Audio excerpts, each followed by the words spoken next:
आप लोग एफआईआर क्यों लिख रहे हैं 195A में?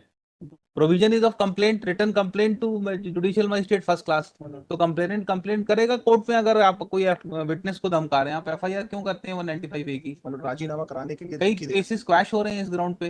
राजीनामा के लिए धमकी दे रहा है तो मानव। कंप्लेंट फाइल करेगा ना, जिसको धमकी दे रहे हैं, कोर्ट में जाएगा, कंप्लेंट केस देगा, रिटर्न कंप्लेंट फाइल करेगा, कोर्ट विल टेक कॉग्निजेंस। आप 195A की।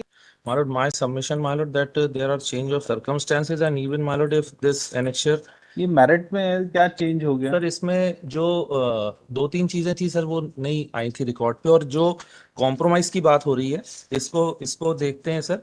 ये पेज नंबर 195A के चार्जेस लगे हैं मेरे खिलाफ में। क्या है पेज नंबर 195A? क्या है आपके अगेंस्ट में? सर मेरे अगेंस्ट में ये है कि जो मेरे भाई हैं और मेरे पापा हैं, ये दोनों एप्लीकेंट हैं सर। इनके फादर के खिलाफ में एफआईआर हुई थी कई लोगों के खिलाफ।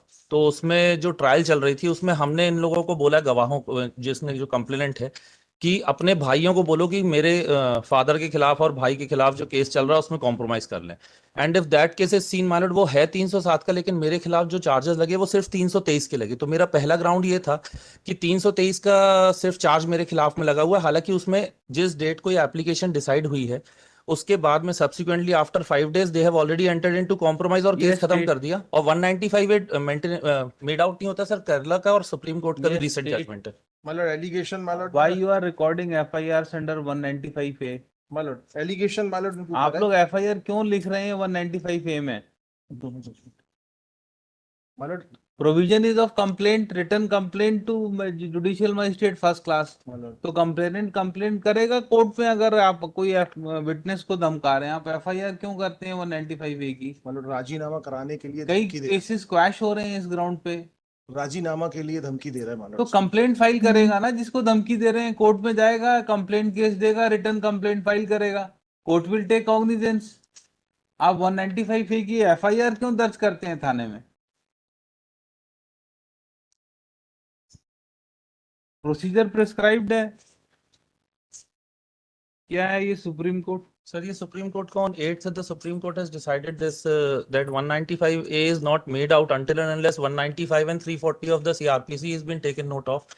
And also the Karnataka, the Kerala High Court judgment is also there. My lord, it is of 4th of August, and relying upon the different judgments of the Calcutta High Court and Punjab, Haryana, and Rajasthan High Court. My lord. And if the entire story of the present case is also to be seen, my lord, that no case is made out, और जो उसमें maximum punishment है कि वो ये है कि जिस केस के लिए कॉम्प्रोमाइज के लिए कहा जा रहा है, वो तो 323 का बस मेरे खिलाफ, मेरे फादर के खिलाफ में चार्जेस थे। और मैंने सर उनको बोला नहीं, neither the person is a complain, the complainant, neither he is a witness in that case, and nothing मालूम। he was not even the victim of that case, just only to meet out their animosity with me, my lord, because my father was named in an FIR and he was charged। और फिर उसके subsequently साहब उन लोगों ने compromise कर लिया। Annexure A5 का देखते हैं यहाँ, पेज नंबर 31, पेज नंबर 32, जो 323 के चार्जेस लगे थे मेरे खिलाफ, उससे सब मेरे को ऑलरेडी कॉम्प्रोमाइज होके खत्म भी हो गया वो, जिस तारीख को एप्लीकेशन यहाँ डिसाइड हुआ उसके 5 दिन बाद से।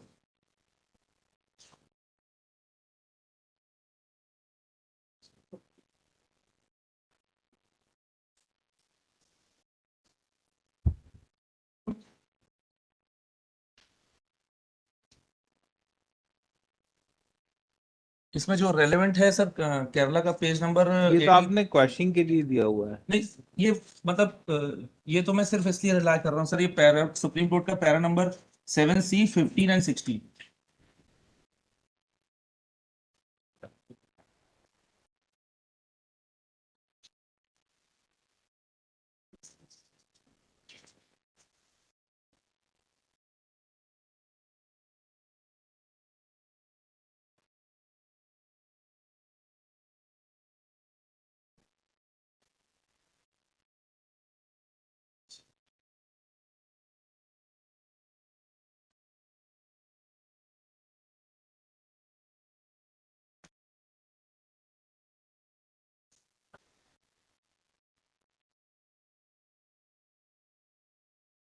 It comes into play only when the complaint is filed and if the false evidence is placed before the court on my threat.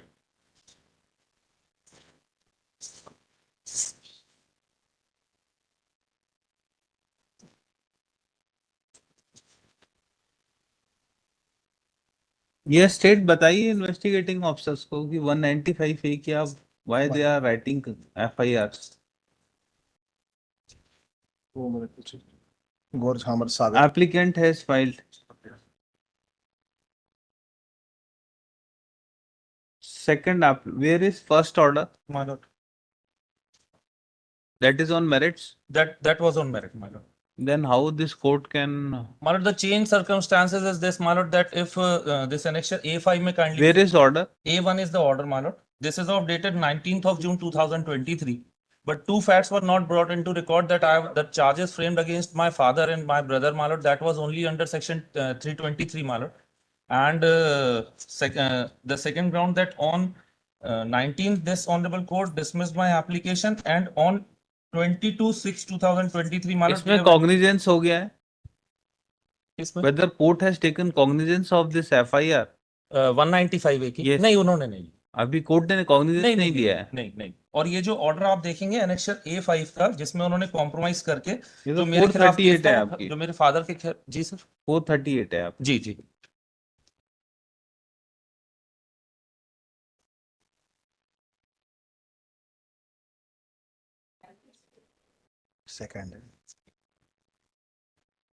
Second bell है मतलब. So you did not raise the ground. Why should this court consider it now? My lord, this may kindly Ground was available to you. You did not raise it. my lord, my second ground may kindly be seen, my lord, the change circumstances, because that was not being brought to knowledge of this court, and it was not existing, the second ground, my lord. What? The annexure A5 may kindly be seen. क्या है A5? जी, A5 उस case की order sheet है जिसमें compromise करने के लिए मेरे द्वारा दबाव बनाया गया, और ये FIR रजिस्टर्ड हुई. तो ये तो कॉम्प्रोमाइज हो गया है ना. जी, कॉम्प्रोमाइज हो गया, और मेरे खिलाफ में सिर्फ 323 के ही ऑफेंसेस थे सर, 307 के थे नहीं. और अगर 195A के देखते हैं कि उसमें जो मैक्सिमम पनिशमेंट है, तो वो 323 के हिसाब से तो मेरे को सिर्फ उतनी पनिशमेंट मिलना चाहिए जितनी 323 में प्रोवाइडेड. इनका क्रिमिनल रिकॉर्ड भी है. मेरा क्रिमिनल रिकॉर्ड नहीं है सर, हम दोनों की क्रिमिनल रिकॉर्ड नहीं है. But your application has already been dismissed. Ji, because these grounds were not raised before this honorable court. और ये तो 23 तारीख को जो उन लोग ने कॉम्प्रोमाइज ऑलरेडी कर ली. Grounds available to you, not raised, is not change circumstances. नहीं, ये वाला नहीं था ना सर कि ऑलरेडी कॉम्प्रोमाइज तो हो चुका है. उसमें फॉल्स एविडेंस देने के लिए तो हम अगर हमने उनको कहा है फॉल्स एविडेंस देने के लिए, वैसे तो हमने कहा नहीं. And they themselves has entered into compromise. और अगर ऐसा 22 कुछ से 23 को जी, खारिज कब हुई आपकी? मेरी 19 तारीख को खारिज हुई. 19/6 को. जी, तो दे वर जस्ट वेटिंग कि मेरा ये वो मेरे को जो पनिश कर सकते हैं वो कर This दिया. was in same crime number. Same crime number. कैसे नहीं पता चलेगा? क्राइम नंबर अलग है सर, वो आपने मेरे से पूछा था. A5 में आप देखेंगे अपराध क्रमांक 185/21 दिया हुआ है. कहाँ दिया हुआ है? सर ये ऑर्डर शीट है यहाँ पर. आपकी बेल एप्लीकेशन कौन से क्राइम नंबर में? जो मेरी बेल एप्लीकेशन है सर, वो क्राइम नंबर है 119 माने. Crime number 119/23. ऑफ 23. जी. और ये आपका जो कॉम्प्रोमाइज हुआ ये किस में हुआ है? सर ये हुआ है 185/2021. तो फिर क्या फर्क पड़ेगा इससे? आपके केस में तो कुछ नहीं हुआ है कॉम्प्रोमाइज. नहीं, मेरे केस में कॉम्प्रोमाइज नहीं हुआ. उनकी अगर FIR देखते हैं तो इन्होंने ये FIR करी कि मेरे फादर और मेरे फादर और मेरे भाई दोनों एप्लीकेंट हैं, इनके खिलाफ में 185/2019 का ये 2021 का जो केस चल रहा है, उसमें कॉम्प्रोमाइज करने के लिए स्टेटमेंट वो अपने भाइयों को बोले कि वो अच्छा 185/21 में ही आपने धमकी दी थी. 185/21 में धमकी दी है कि तुम उसमें कॉम्प्रोमाइज करो. ये स्टेट उसमें तो कॉम्प्रोमाइज हो गया भाई, उसमें कंप्रोमाइज होगा. This is the another case मालूट कि ये इनके फादर को जाके बोला कि भाई. ये compromise वाला करना है. केस 195A का है मालूट है ना. ये धमकी दे रहे थे कि आप हमारे पिताजी वाले केस में कॉम्प्रोमाइज 185 करें. में 185 में उसमें कॉम्प्रोमाइज हो गया है. अब क्या है? कुछ भी नहीं है.